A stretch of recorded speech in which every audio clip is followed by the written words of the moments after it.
The psychedelic revolution is here. If you want to integrate your visionary experiences into your purpose, get clear on your entrepreneurial path, and help people while you do what you love, then this podcast is for you. Welcome to The Psychedelic Entrepreneur, Medicine for These Times. I'm your host, Beth Weinstein. I'm a spiritual business coach, 3-time entrepreneur, and a lifelong student of psychedelics and sacred plant medicines. You carry your own unique medicine, and your medicine is what we need for these times. This podcast will help you to share your medicine so you can create transformation in the world. Listen in on conversations with psychedelic leaders, changemakers, and conscious entrepreneurs who are living proof that a better world is possible when you follow your heart and live in alignment with your soul. Hey there, welcome back. I'm just going to remind you before we get into it that if you are enjoying this podcast or any of the episodes, I would greatly appreciate a review, especially if you're listening on Apple. And if you're on YouTube, just click subscribe. I really appreciate your support. And please feel free to share this important podcast and the messages here with more people so we can really share these messages and start to create a larger transformation on planet Earth. Lord knows we could really use it, right? So today, I am called to share about my own process around microdosing in my business, or not even in my business, just my own microdosing practice. It's funny because I have really not shared this before. I'm trying to think. I think when I interviewed Paul Stamets a couple years ago, I think I might have mentioned a little bit about my microdosing practice. But I've never really talked about this because, yes, it is important to me, but it's not something I do all the time. But of course, it is something that my clients do, and it comes up in discussions around, hey, Beth, do you microdose for your business? Or how do psychedelics help you in your business path? And of course, I always have an answer, which is yes, they have helped me greatly. So here's what I do when it comes to microdosing. So I personally only microdose with psilocybin.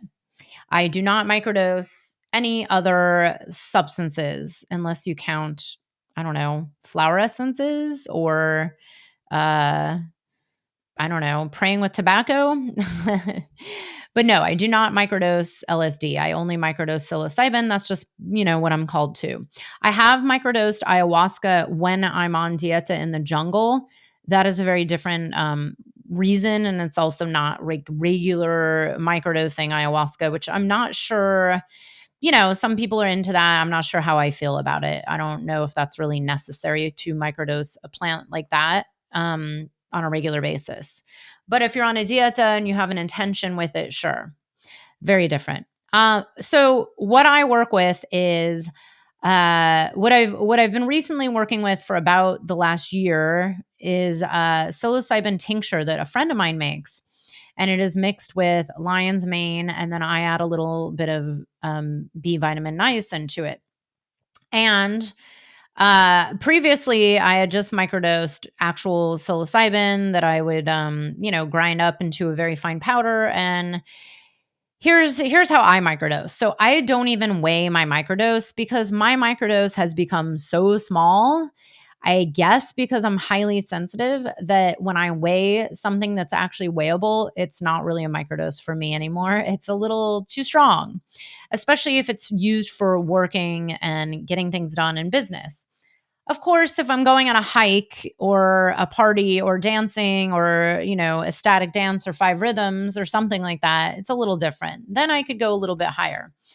But what I do is I take one tiny little drop, not the dropper, but a drop, sometimes 2 drops. Occasionally, if I'm doing something like a static dance, then I can go into 3 or 4 drops. And when I say drops, I literally mean a drop from the dropper, not the dropper.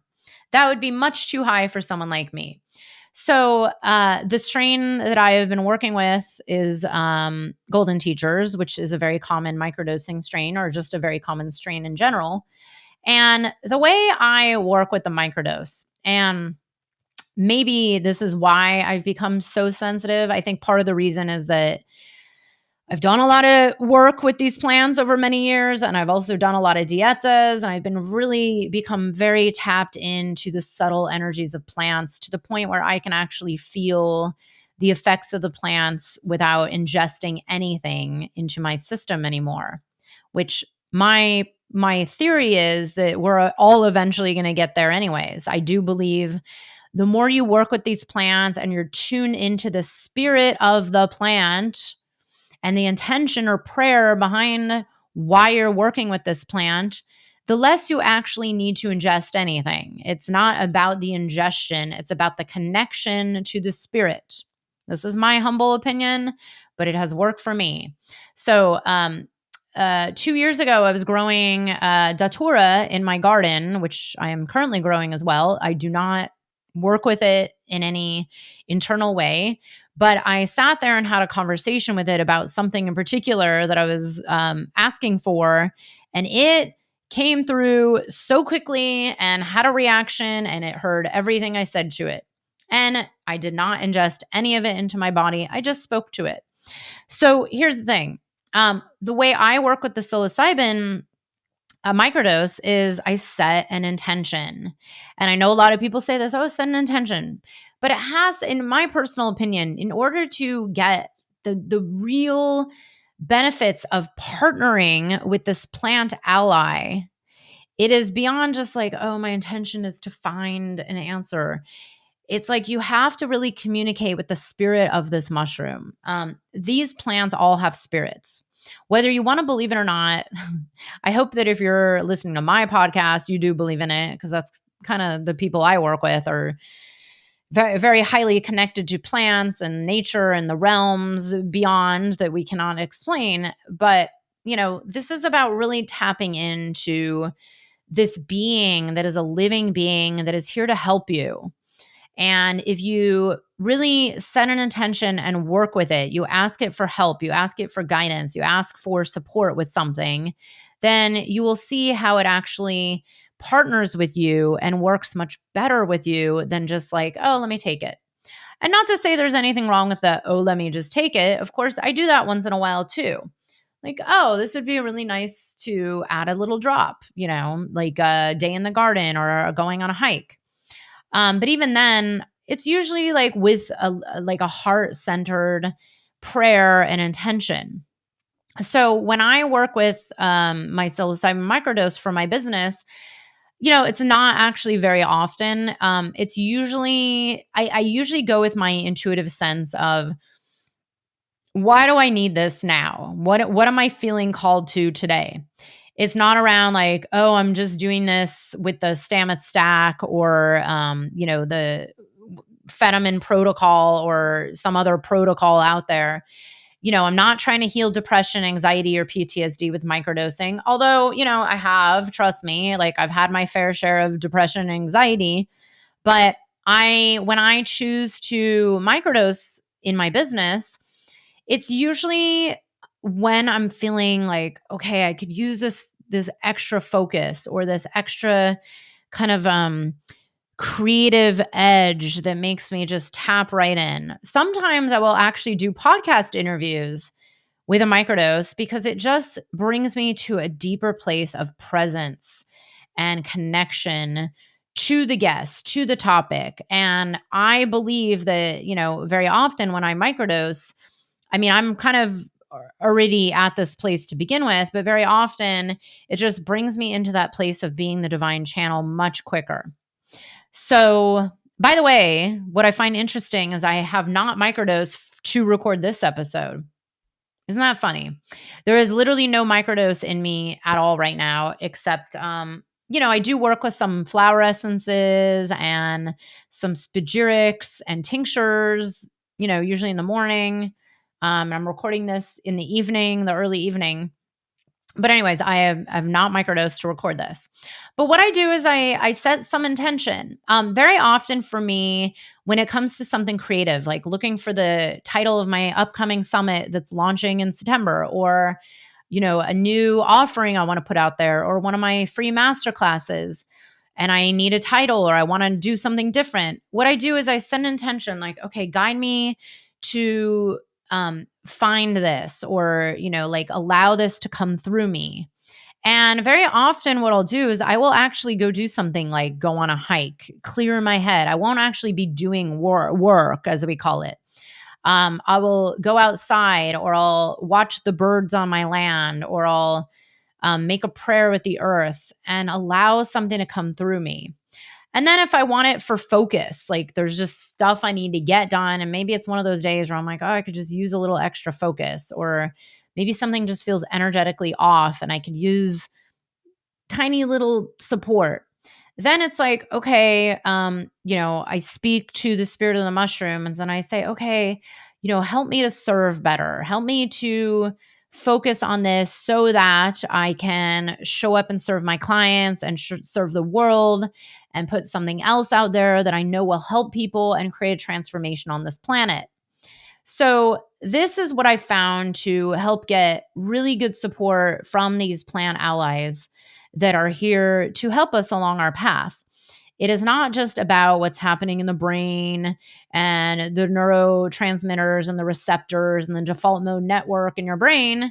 It is much deeper than that. It is the connection to this living being and this living spirit that actually does want the same things you do. It wants you to be happy. It wants you to create change on the planet. It wants you to serve. It actually wants you to connect to the earth, to help it, to help Mother Earth, planet, Pachamama, Gaia, whatever you want to connect to her as. It's like these spirits in these plants are here to guide and help us when we start to really see them as our partners and our allies, much more than I'm just going to use you to optimize and make more money. It's like, well, what is behind the desire to make more money? Is it just to buy more crap on Amazon so that you can fill up your home with more crap to make yourself feel better?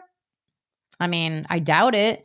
Or is it, I want to make more money so that I can invest in a training program or join Beth's mastermind so that my unique medicine can reach more people, and then I can help more people and help create transformation in humanity, or I can help people heal their trauma, or I can help people come into their power and find their voice and get into their bodies and be connected and feel less lonely and feel more alive, whatever it is. Set your intention from this larger place of what is your bigger intention with the microdosing. It's not just like, oh, hey, I need to get shit done.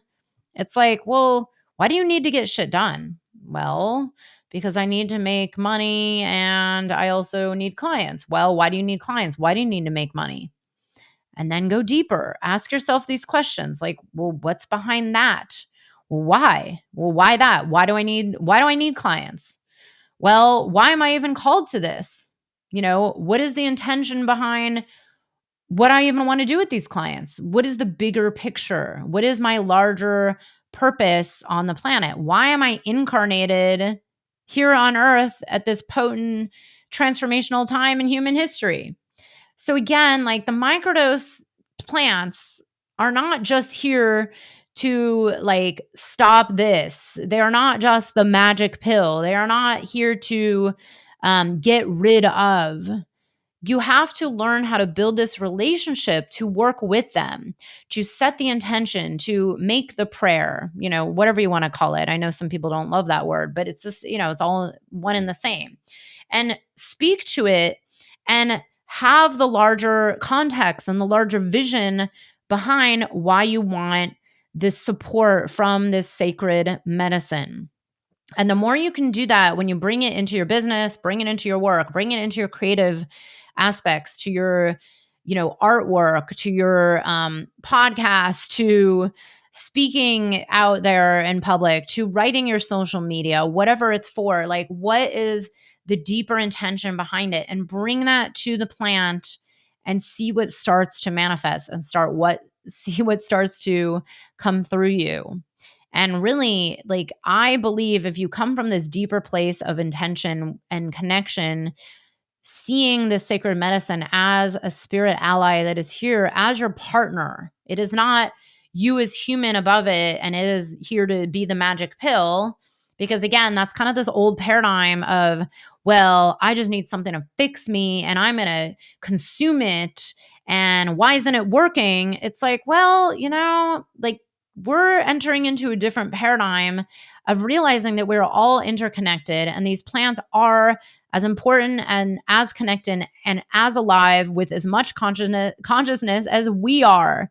So when you start to develop this relationship, it works better, it helps you more, and honestly, you actually need less of it, which is really nice to be so tapped in where you don't even really need the microdose as much as you used to. So, this is my 2 cents. I would love to know if you totally disagree or if you agree, or if you feel tapped into the spirit of these medicines when you work with them, or you feel totally disconnected and you're just, using them because you heard they were going to fix all your problems. I would love to know where you at and what support are you looking for. And by the way, if you need support around things like microdosing and setting intentions and working with these beautiful sacred plants, have many resources on my website. I also have a lot of people that I can introduce you to that can help you through whatever it is you're going through. These are vetted people who I trust, many of who have either I've worked with myself or who have worked with me or both. So if you need anything, please feel free to reach out. I am here to serve. And I would love to hear about your journey microdosing to help you with your divine purpose. Thank you so much for being here and listening and sharing your unique medicine. The world needs your medicine. It is time. Lots of love to you. I hope you enjoyed the episode. If you're feeling inspired, I'd appreciate it if you showed your love with a review. And check out my YouTube channel where you can find the video version of this podcast. You can also head to bethaweinstein.com to learn more about me and grab my free business growth trainings. Remember, you carry your own unique medicine, and your medicine is what we need for these times.